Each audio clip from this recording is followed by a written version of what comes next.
Hello बच्चों, let's read the question. The question says a man standing on a platform hold weights his outstretched arm. The system rotate freely about a central vertical axis. If he now draw the weights inward close to his body, then choose the correct statement. तो पहले इस question का की concept देखते हैं. Question में जो की कंसेप्ट लगता है, की कंसेप्ट लग रहा है T external zero. T external zero, जब टी एक्सटर्नल ज़ीरो होता है तब बॉडी में देन एल इज़ कांस्टेंट.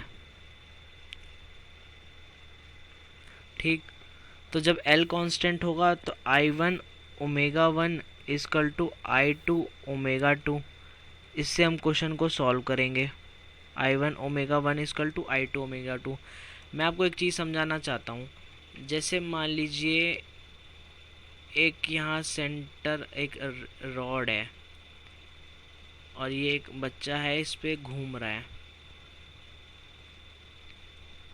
तो ये अपने हाथ को जितना एक्सिस ऑफ उससे दूर ले जाता है, जितना उससे दूर ले जाता है, तो इसका आई इंक्रीज होता है.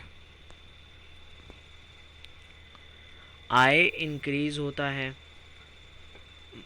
आई इंक्रीज क्यों होता है? जितना अब बॉडी से एक्सिस ऑफ रोटेशन से हाथ को दूर ले जाता है तो मास इंक्रीजेज होता है. मास इंक्रीजेज होता है तो आई इंक्रीजेज होता है. आई इंक्रीजेज होता है तो ओमेगा घटता है. But if he now draw the weight of inward closely, जितना ये क्रॉस एक्सिस ऑफ रोटेशन के पास आता है, जितना ये एक्सिस ऑफ रोटेशन के पास आता है, मतलब जितना ये अंदर एक्सिस ऑफ रोटेशन के पूरी बॉडी मास को कंजर्व करता है, तो आई घटता है. आई घटता है तो ओमेगा बढ़ता है. ये कंसेप्ट है. I one omega one, I one omega one equal to I two omega two. L equal to I one omega one लिख सकते हैं. एल कांस्टेंट है तो I inversely proportional to omega लिख सकते हैं. आई जितना कम होगा ओमेगा उस टाइम उतना ज़्यादा बढ़ेगा. तो ये इसका कंसेप्ट है. आइए देखते हैं इस क्वेश्चन में लग क्या रहा है. ये क्या बताना क्या है? Choose the incorrect. The angular velocity of the system will increase कब? If he now draw the weight inward close.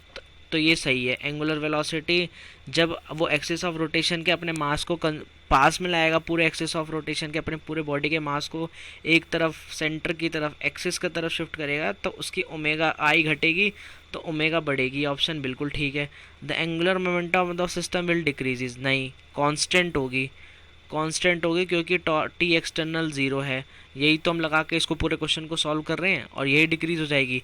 तो आंसर तो बी ही होगा. The kinetic energy of the system is increases. बिल्कुल सही है. एल कांस्टेंट, आई घट रहा है. जब बॉडी के एक्सेस अपना पूरा मास बॉडी के एक्सेस पे ला रहा है तो आई डिक्रीजेज और आई डिक्रीज हो रहा है. तो काइनेटिक एनर्जी का फॉर्मूला क्या है? काइनेटिक एनर्जी का फॉर्मूला है एल स्क्वायर अपॉन टू आई. तो आई, तो काइनेटिक एनर्जी का रिलेशन क्या है आई के साथ? अगर आई डिक्रीज होगा तो काइनेटिक एनर्जी इंक्रीज होगी. तो सही है, ये ऑप्शन भी बिल्कुल सही है. He will expend some energy to draw the weights. बिल्कुल सही है. काइनेटिक एनर्जी कम हो जाएगी जब वो कुछ ड्रॉ करेगा वेट, तो काइनेटिक एनर्जी निकल जाएगी. तो ये भी बिल्कुल सही है. तो आंसर बी होगा इसका. Hope you understood it well. Best of luck.